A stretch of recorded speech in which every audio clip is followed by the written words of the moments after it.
The prep leading up to it was pretty hard. We had a tough week of practice, but it was very good. We strained to finish, and that's what we were focusing on. And to give up 0 sacks versus a very great defensive front, my matchup was tough.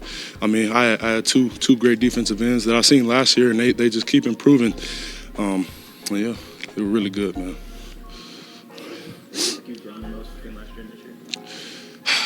My mental, probably. I would say my mental, because last year, I give up sacks and all that, and I would get a little down on myself, and then I go home and kind of like soak for a little bit, but trying to get back to work. Right now, it's like if I give up a sack or a bad play, it's like you can't focus on that, because it's really going to affect how you play for the plays that come on. Yeah. It's kind of something that happened within myself, because the hatred that I got last year for all the things that I was doing just made me want to not mess up ever again, you know what I'm saying, and to come in here and work every day.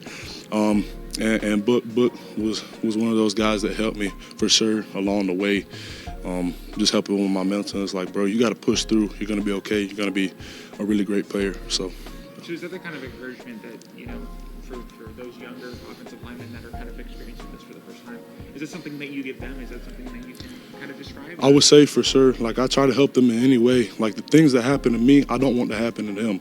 So just trying to give them my insight to them, and just want to see them do the best and have success. How much have you seen Elijah kind of grow at right? It's been really fun to see. He's been here for a while. He's grown mentally, strength-wise. Strong person mentally, physically, and he's really focusing on doing what he needs to do to change how he plays and get that success on the field. Whether it's for Elijah or whether it's for, in terms of what can a performance like the LSU game do in terms of his kind of growth and confidence? To know that you're going against a really great confidence, right? I think we watched film from last year.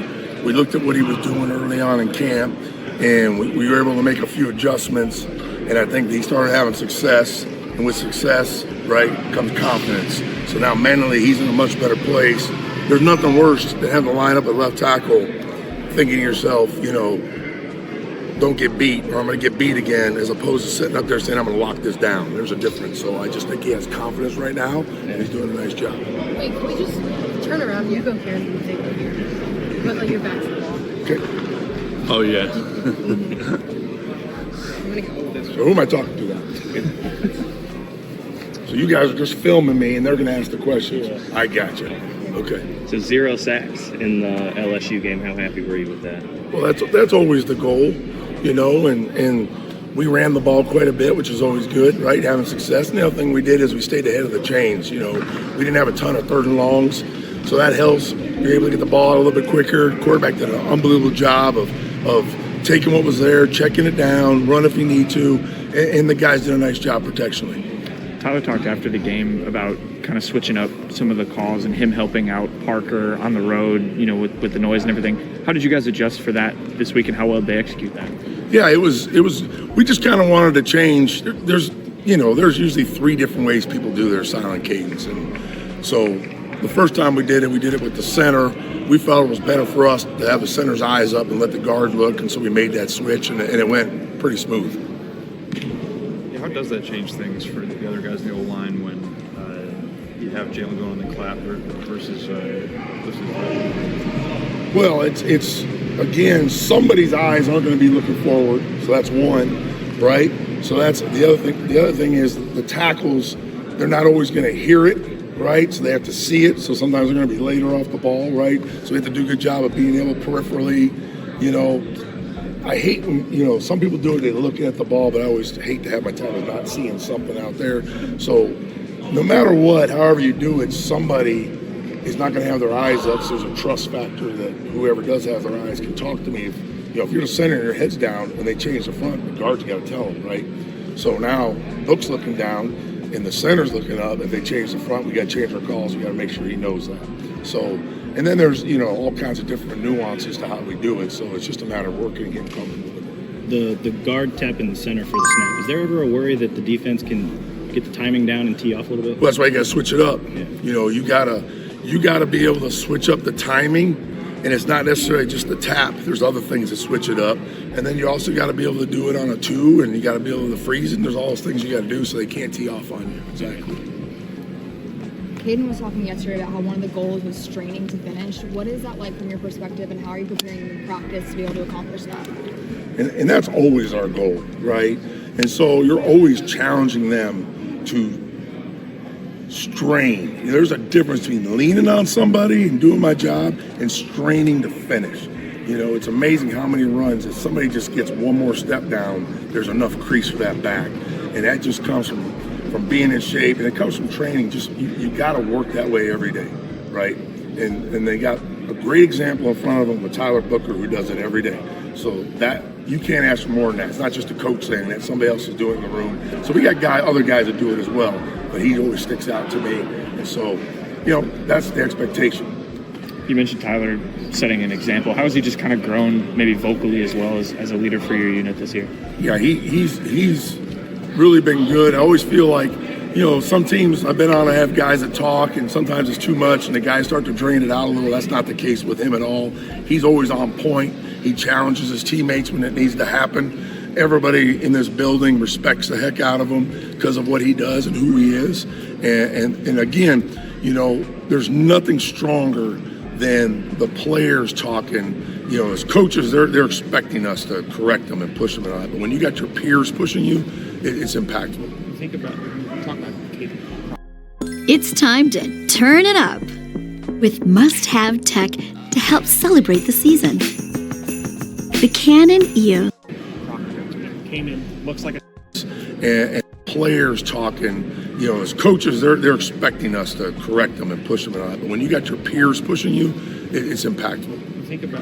Talk about Kadyn. Proctor came in, looks like a tackle, you know, highly regarded, 5-star guy, struggles in kind of last year. I'm curious, with those 5-star guys that may look the part, is it an easy transition? Like, what's kind of like the moment where, or what do they have to learn in that, you know, that winter period to be like, they may look like it, but this is how you develop to be that 5-star tackle? It's never easy. I don't care how good you are. When you go from high school to this level, it's a huge jump. You can't, there's nothing you're going to do to simulate this in high school. I don't care, you know, where you play at, right? So there is a process to it, you know, and it's not just physical, it's mental. Like when you grow up and every time you played football till you got here, you were the best guy on the field every day, right? And now you get here and everybody was that. And so mentally, can you handle when you do get beat, it's not going the way that it did for you. Can you fight through that and bounce back, right? That's the key. I thought that was one thing that stood out to me about him last year watching the film is, yeah, he had some rough moments, but he never really gave up or gave in, you know? And so that told me something about his mental makeup. And so confidence, when you say when's the change, as you start to get better and you start to feel comfortable and you start to win those blocks instead of losing them, that's when it changes, right? Once you start getting your confidence, you can do this.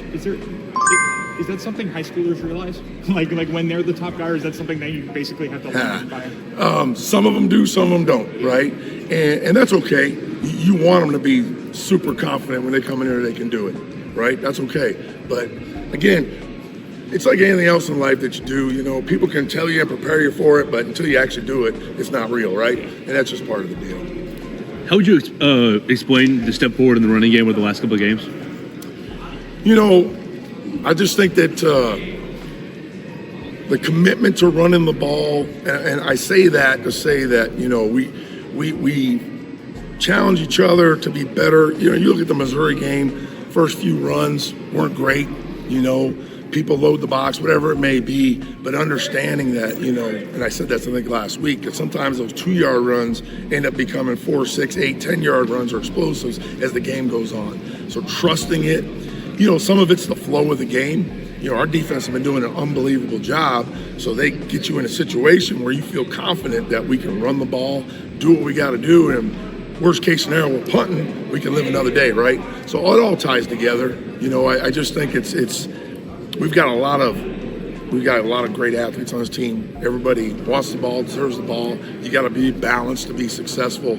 So I just think we've been able to have success around the ball because we've really tried to do it successfully as far as just compounding runs and stuff like that. But also we can't be one-dimensional. So it's been good. The confidence is growing in the run game. What is the communication like between Jalen and your offensive line during practice, and what are you seeing that you like from that? The communication from Jalen and the O-line. Yeah. I think it's good. He comes in our meeting room just about every day. They have a little dinner they do on Thursday nights. They're a close group. Quarterback wants to make sure the O-line loves them, right? Because they are protecting them. And I think when the O-line loves and respects the quarterback, it just means a little more. And so there's a good relationship there. I have a great relationship as well, and it's important. The quarterback's got to know that he can trust us, right? And I think that's a big deal for him to be back there having trust and not scared for his life. I know the offensive line has a tradition. They're always the first on the field. They do that lap. Would you learn about that when you came in, and do you like that they do that to kind of get centered? That's their routine. I don't really mess with those guys. Yeah. Like when we get over to the stadium, we've already done all our meetings and talks, and up until pregame, whatever routine is good for them, and that's what they've done. And they feel good about it. So I don't mess with it. That's their deal, and it's working out pretty well. Thank you. All right, thanks guys. Thank you.